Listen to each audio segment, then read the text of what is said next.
So guys, wala na naman guys. Nakatinggaman na ng trabaho dito sa kwan. Tulay namin. Wala oh. Walang nagtatrabaho. 2 linggo na. Hindi na nagkukay dahil sira yung vibro nila. Vibro. Guys, yung vibro nila oh.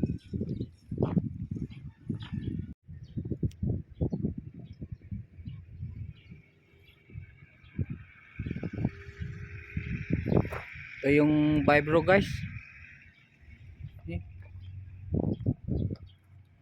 Trabaho ng vibro guys. Yung mga ibaon.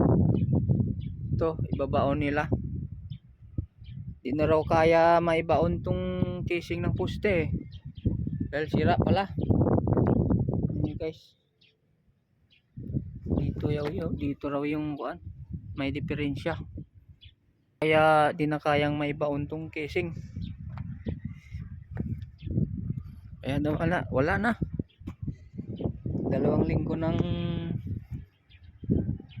hindi nagtrabaho, naghuhukay.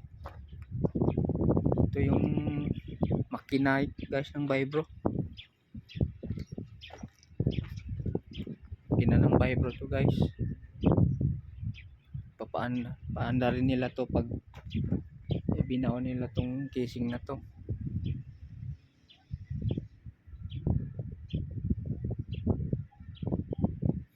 Pati yung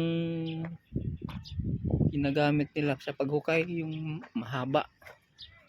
Ito, sira din. May tama din tong ginagamit nila sa paghukay kasi tingnan nyo guys. Kaya tinanggal nila. Nahugot-hugot isa-isa.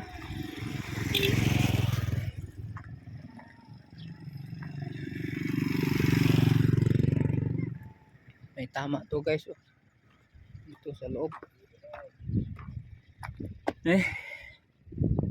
Tama yan. Nabutas. Kaya pala hindi na bumaba daw. Kasi may butas pala oh.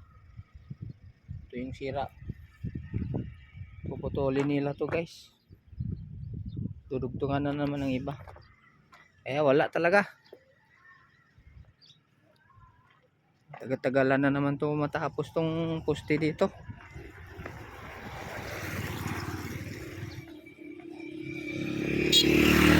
Sana matapos tong poste na to.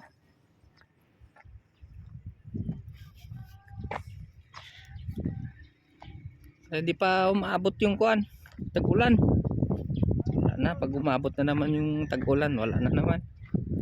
Balik-balsa na naman kami dito. So yun lang guys. Salamat sa mga suporta ninyo. Yun lang i-share ko sa inyo. Thank you for watching. Ingat. Ingat tayong lahat guys.